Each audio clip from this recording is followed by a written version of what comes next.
Bakit kaya kahit todo trabaho ka, parang walang nangyayari sa buhay mo? Parang kahit puro overtime ka, kahit tipid ka ng tipid, kahit may side hustle ka, laging kulang pa rin ang pera mo. Baka kasi hindi lang sa trabaho o kita ang problema, baka nasa mga maling habits nating mga Pinoy. Maraming habits ang akala natin normal lang, pero yun pala ang dahilan kung bakit hindi tayo umaangat sa buhay. Kaya sa video na ito, ibibigay ko sa iyo ang 10 bagay na dapat mong tigilan kung ayaw mong manatiling mahirap. Hindi ito tungkol sa magic formula o instant na pagyaman. Ito ay tungkol sa totoong habits na kapag hindi mo binago, ikaw din ang magsasuffer habang tumatanda ka. Kaya makinig ka hanggang dulo dahil baka may ginagawa ka dito nang hindi mo namamalayan. So ready ka na ba? Tara simulan na natin. Una, itigil ang bahala na bukas mentality. Isa sa pinaka-common na ugali ng mga Pinoy ay yung palaging bahala na bukas. Sweldo ngayon, gastos agad, bukas ay nakatunganga. Kung may utang, bukas na lang daw babayaran. Kung may pera, bukas na lang mag-iipon. Ang problema, dumadating ang bukas nang wala ka pa ring nagagawa. Ang ugaling ito ang dahilan kung bakit maraming Pinoy na kahit kumikita ng maayos ay walang ipon at laging kapos. Kasi kung gusto mong makaahon, kailangan mong baguhin ang mindset na ito. Huwag mo iasa sa bahala na si Batman. Ang dapat na diskarte ay may plano ka at mag-take action ngayon. Tandaan mo na walang kinalaman si Batman sa sweldo mo. Ang pangalawa, huwag umasa sa utang para mabuhay. Maraming Pinoy ang nagiging dependent sa utang. Kung kulang ang budget, credit card muna. Kung may kailangan, utang kay kumare o sa lending. Minsan pa nga, ginagamit ang utang para sa luho gaya ng bagong cellphone, gadget o travel. Ang resulta, buwan-buwan, halos kalahati ng kita mo napupunta sa bayad utang. Hindi ka yayaman kung puro utang ang puhunan mo. Hindi rin totoo na normal lang ang may utang. May utang na productive tulad ng business loan at may utang na destructive tulad ng pang-shopping. Kung gusto mong makaahon, tigilan mo ang pagiging alipin ng utang. Matuto kang gumastos base sa ano lang ang kaya mo at hindi sa magkano ang kaya ng credit limit mo. Ang pangatlo, itigil ang pagpapakitang tao o living beyond your means.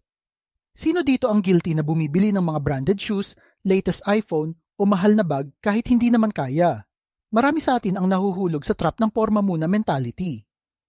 Ang priority kasi nila ay kailangan presentable sa social media at kailangan makisabay sa uso. Pero ang totoo, habang nagpo-post ka ng bagong gadget, unti-unti namang nauubos ang savings mo at nalulubog ka sa utang.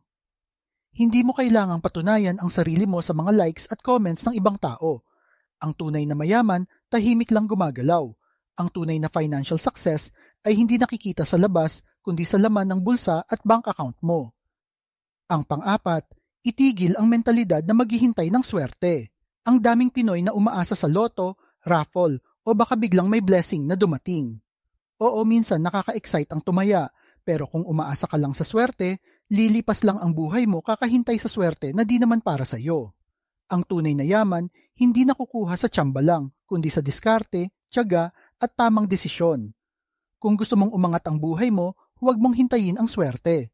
Gumawa ka ng plano, mag-invest, mag-ipon at maghanap ng dagdag na income. Mas reliable pa ang sipag at disiplina kaysa sa paghihintay ng milagro. Ang panglima, itigil ang palaging ako ang bahala sa lahat mentality. Maraming Pinoy breadwinner ang nahuhulog sa trap na sila na lang palagi ang bahala sa lahat. Tuition fee ng kapatid, panggamot ni nanay, utang ng kamag-anak, sagot mo lahat. Oo, mabuti ang tumulong, pero kung ikaw mismo ang nalulunod sa responsibilidad, paano ka makakaipon para sa sarili mong future? Ang dapat mong gawin, matutong magbigay ng limit sa pagtulong. Hindi ka bangko, lalong hindi ka mayaman. Hindi mo rin trabaho na sagutin ang lahat ng gastos ng buong pamilya mo. Ang tunay na pagmamahal ay hindi lang naipapakita sa pagbibigay, kundi pagtuturo rin ng disiplina at paggawa ng paraan para makatulong sa mga gastusin. Ang pang-anim, itigil ang ayoko niyan, ang hirap mentality. Alam mo yung tipong may oportunidad na mag-business o mag-invest, pero ang sagot agad ay nako, mahirap yan, o kaya naman baka malugi lang. Kaya tuloy walang nasisimulan. Ang problema, kung lagi mong tinatanggihan ang mahirap, mananatili kang stuck sa madali pero walang progress. At ano yung madali? Ang magtrabaho, maghintay ng sweldo, at maghintay ng swerte. Tandaan na ang tunay na pag-asenso nagsisimula sa hirap. Hirap na pansamantala lang sa simula habang ang resulta ay pangmatagalan. Kung hindi ka willing maghirap ngayon, huwag ka ring umasang giginhawa ang kinabukasan mo. Ang pangpito, itigil ang sobrang pagkonsumo ng alak, bisyo at luho. Marami sa atin ang may kakayahang mag-ipon pero nauubos sa mga bisyo at luho.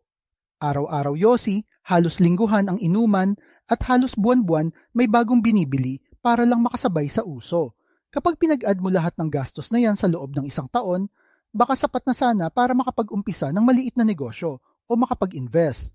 Hindi masama ang mag-relax o mag-reward sa sarili paminsan-minsan. Pero kung sobra na at nawawala na ang kontrol, yun ang makakasira sa future mo. Tandaan, ang tunay na ginhawa hindi nakikita sa bote ng alak o sa bagong sapatos. Nasa pagkakaroon ito ng financial stability at peace of mind na hindi mabibili ng kahit anong luho. Ang pangwalo, itigil ang pagiging tamad sa pag-aaral ng bagong skills. May kasabihan na kung ano ang alam mo, yun ang puhunan mo. Kaya kung konti lang ang skills mo, limitado rin ang income mo. Maraming Pinoy ang kontento sa isang trabaho at hindi na nag-aaral ng bago. Ang resulta, stuck sa parehong sahod kahit taon na ang lumipas. Kung ayaw mong maging mahirap, mag-invest ka sa sarili mo. Matuto ng bagong skills tulad ng digital marketing, freelancing, o kahit simpleng financial literacy. Sa panahon ngayon, ang knowledge ay parang gold mine. Ang advantage ng dagdag kaalaman hindi mawawala sa iyo kahit saan ka mapunta.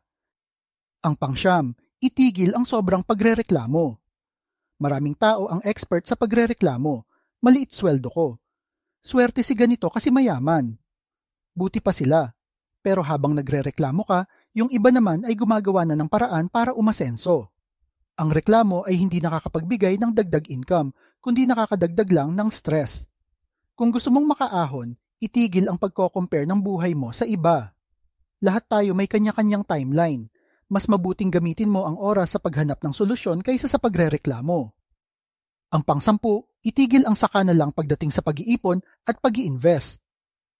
Ito na ang pinakamalupit na trap ng maraming Pinoy. Lagi nilang sinasabi, saka na lang ako mag-iipon kapag lumaki na ang sweldo ko. O saka na ako mag-i-invest kapag wala na akong gastos. Pero alam mo, darating ang araw na mas malaki ang gastos mo ngayon kaysa noon dahil na rin sa dadami na ang magiging priorities mo sa buhay. Kaya kung hihintayin mo pa ang perfect timing, baka abutin ka ng retirement na wala kang naipon. Ang sikreto, kahit maliit lang, magsimula ka na ngayon. Kahit 50 piso a day, pag consistent ka, dadami din ang ipon mo. Hindi importante kung magkano ang kaya mong simulan, ang mahalaga nagsimula ka. So ayan, narinig mo na ang 10 bagay na dapat mong itigil kung ayaw mong maging mahirap habang buhay. Ang pag-asenso sa buhay hindi nagsisimula sa laki ng sweldo, kundi sa tamang disiplina at mindset. Kung gusto mong umangat, tigilan mo ang mga ugaling humihila sa iyo pababa at simulan mo ang mga hakbang na magtutulak sa iyo pataas. Huwag mong hintayin na may dumating na milagro bago ka kumilos. Tandaan, ang pera ay kayang kitain ulit, pero ang oras na sinayang mo ay hindi na maibabalik pa. Kaya habang maaga pa, ayusin mo na ang mga maling habits mo. At kung nagustuhan mo ang video na ito, huwag kalimutan mag-subscribe at i-share ito para mas marami pang Pinoy para matutong umiwas sa mga bagay na nagpapahirap sa kanila. Tandaan, ang goal natin ay hindi lang basta mabuhay, kundi umangat at magkaroon ng magandang buhay. At kung mahilig kayo sa mga videos tungkol sa pera, motivational business, like and share nyo lang ang video na ito at kita-kita po ulit tayo sa mga susunod na video.